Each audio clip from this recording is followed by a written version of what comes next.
Okay. Let us take another problem. Find dy by dx where y is given as 0 to root x cos t dt. And there are two problems, one more is 0 to sin x. Similarly, we will come back to that. First, let us see the part A.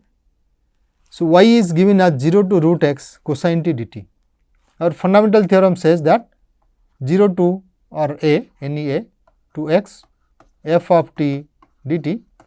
If you take this as function y, then dy by dx, so that is y prime, will be equal to its prime, that will be equal to f of x, right, provided this function is continuous and so on. So, now what do we do?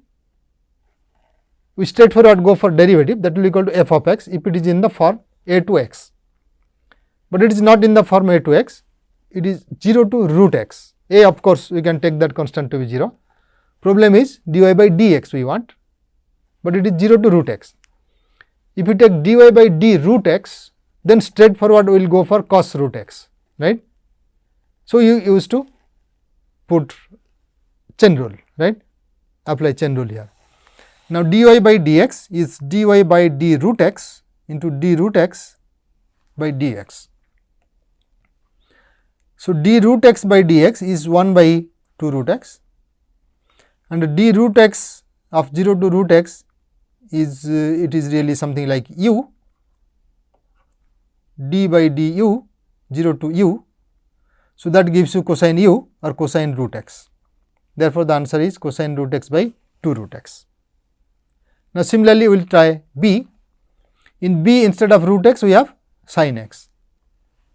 So, y equal to this, of course, we can do easier way here, because we find that 1 by 1 minus t square is the derivative of square root of 1 by square root of 1 minus t square is really derivative of sin inverse t, right.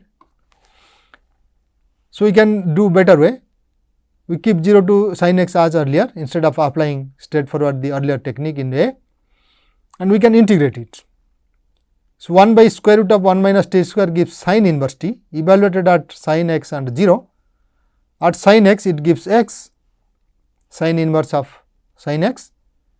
So, remember our inverse functions, this notation only is giving the principal value. So, we have nothing else. If you do not get the principal value, we have to add some multiples of y. So, it is sin inverse of sin x, since it is principal we get x back, and at 0 it is sin inverse of 0, that also is 0. So, now you see, if you had you taken some other principal instead of the principal part of sin inverse, if you take other parts, there can be a difference of multiples of pi, right. Anyway, our notation is only for the principal.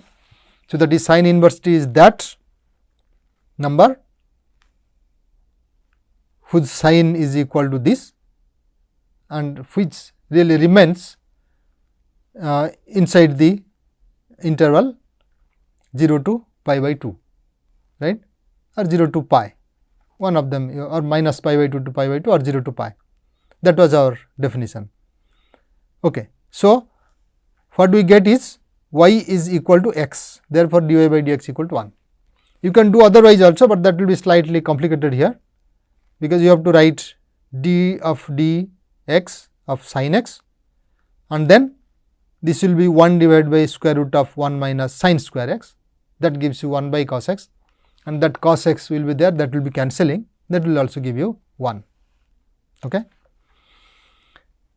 So, if you want to see how it goes, you may write it is d sin x by dx times derivative of this with respect to sin x. So, that will give you f of sin x, that is 1 divided by square root 1 minus sin square x.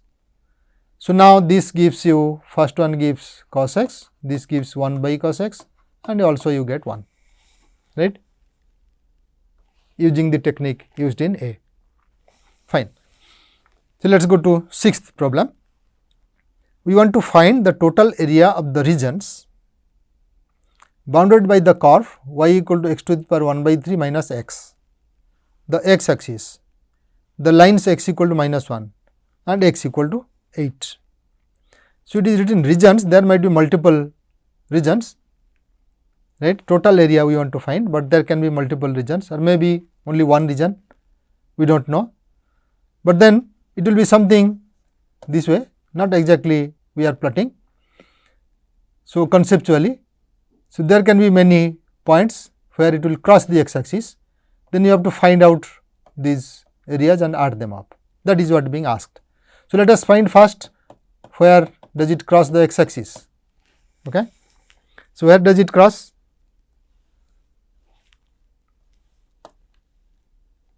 X to the power -1/3 minus x must be equal to 0. When you take this curve, it crosses x axis, that means y equal to this function.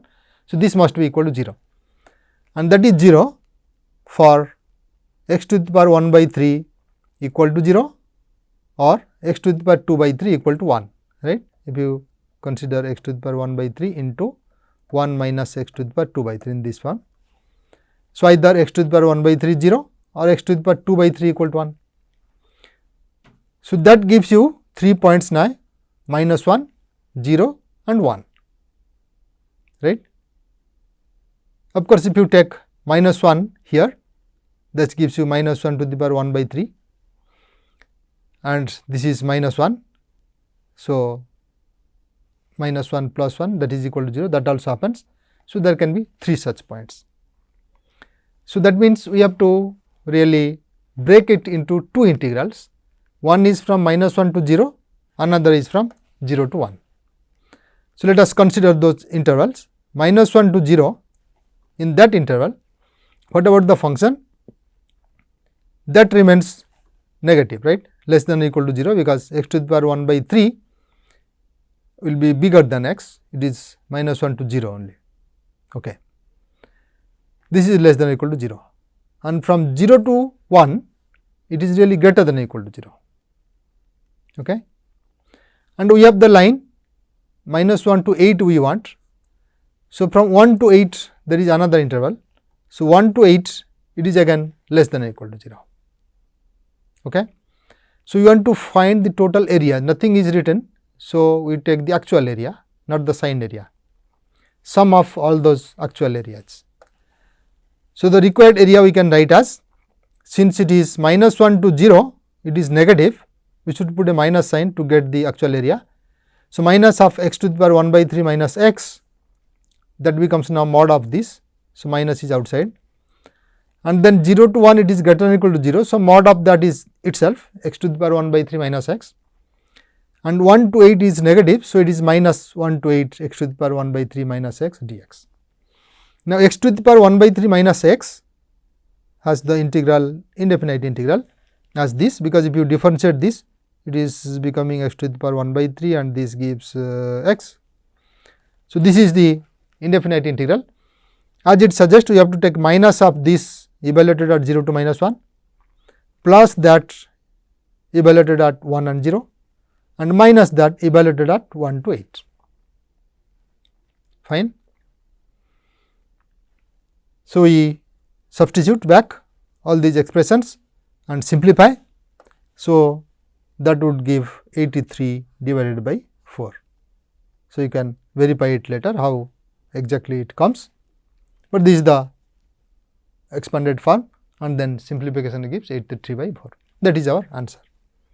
So, we may have to really consider these things. We have not plotted it, because in general sometimes you will not be able to plot the one easily, but still your analysis should be able to point out all the details. Okay. Let us find out what happens in this problem. So, here we want to evaluate a limit as x goes to 0. What is the function? It is 1 by x cubed times an integral. Okay. So, of course, you can integrate this, fine. It is t fourth divided by t square plus 1. You can take t fourth minus 1 by t square plus 1 and plus 1 by t square plus 1. First one gives t square minus 1 and second one kept as it is. Now, its integral, this you can integrate just like a polynomial, this will be tan inverse t. So, you can really integrate, substitute x and then go for the limit, fine, but that will be a bit lengthy. So, what we do? We look at this, what is happening. As x goes to 0, its denominator is x cubed. So, that goes to 0. Now, the limit does not exist if the numerator does not go to 0 when x goes to 0. But what is the numerator? It is integral 0 to x t fourth by t square plus 1 dt. When x goes to 0, this continuous function x goes to 0. So, it will be 0 to 0, integral will become 0, right, that will be the limit. Okay. So, integral becomes 0 when x equal to 0, that is limit of the numerator is 0, limit at the denominator is also 0. So, it is in 0 by 0 form, fine. So, you can use straightforward L'Hopital's rule.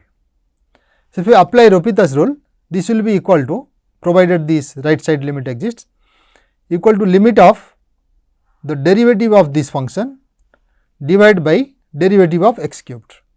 So, derivative of x cubed is 3x square and derivative of integral 0 to x by fundamental theorem is x fourth divided by x square plus 1. That is why you get this limit by L'Hopital. So, it is limit x goes to 0, x fourth divided by x square plus 1 times 3x square. Now, x square cancels. So, it is really x square divided by 3x square plus 3, and that limit is straightforward 0 because numerator goes to 0, denominator goes to 3, fine. So, there can be simpler ways, we have to really find out which one becomes simpler. Sometimes the other method can be simpler, that is evaluate the integral and then do it instead of doing this way directly. Let us see the next problem. So, here we want to determine f of 4 given that integral 1 to x f of t dt equal to x cosine pi x plus 1. We have no idea on f, but only given that integral of f is something. So, here what we do? We can find out really f of x here, right, directly by differentiating this. If you differentiate the left side, we would get f of x, it is the integral 1 to x f of t dt, and you differentiate right side, of course, you get something, right, 1 gives 0, x cosine pi x will give you derivative of x is 1. So, cos pi x and plus x cos pi x derivative is minus sin pi x into pi. So, that will be f of x, then you can substitute 4 and get f of 4, fine. That is what we do. Or if you just integrate, anyway you wanted that integration. So, if you integrate also, the same thing can be done.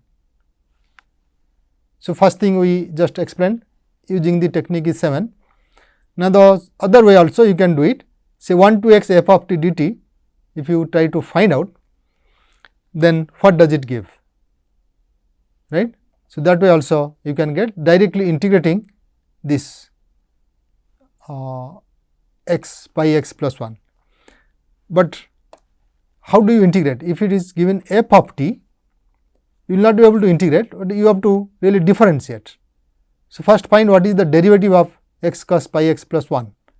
Anyway, that derivative is required, right. So, you see f of x will be equal to this, and then that gives you f of 4 equal to cosine of 4 pi equal to 1.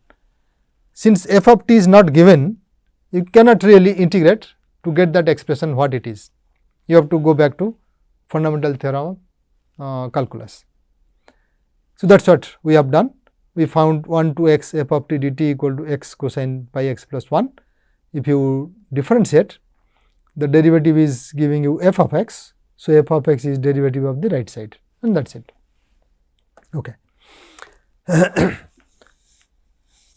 Here in the next problem, we want to find the linearization of a function. Okay. So, linearization of a function you know at x equal to a would be written as L of x, and that is equal to f of a plus f prime at a into x minus a. That was our linearization. And now, in this case f of x is given in terms of an integral.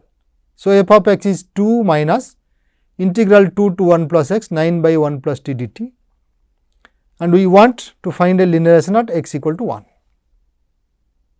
Okay.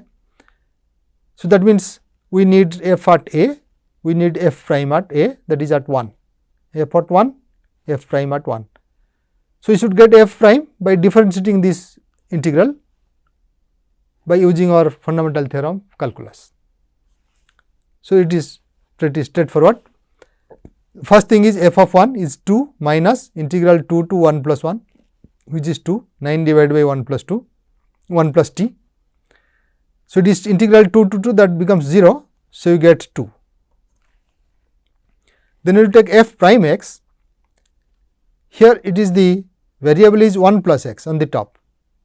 So, all that we know, it is a to x f of t dt, its derivative with respect to x is equal to f of x, but here it is not x, but 1 plus x, right. So, we should find derivative of with respect to 1 plus x first. That is not very big thing, it will be same, because derivative of 1 plus x with respect to x by chain rule will give you 1, right, in this case. So, that gives derivative of 2 is 0 with respect to x, and derivative of this integral is derivative with respect to 1 plus x times derivative 1 plus x with respect to x. And with respect to 1 plus x, and when the top limit is 1 plus x, that gives you f of x, that is 9 divided by 1 plus, in place of t it will be 1 plus x, right. So, that is what the answer is, minus 9 by 2 plus x. So, and what is f prime 1 then? So, as you see, f prime of 1 equal to minus 3, from this you get. So, once f prime is obtained at 1, f 1 is obtained, linearization is just a formula that L x equal to this is plus, right, f of a plus f prime at a into x minus a. So, that gives you, this should be f of 1 plus, what is f prime 1? It is minus 3. So, this expression is correct. It is minus 3 into x minus 1. So, that gives you minus 3x plus 3 plus 2, which is minus 3x plus 5.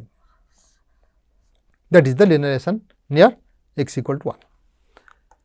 So, let us stop here.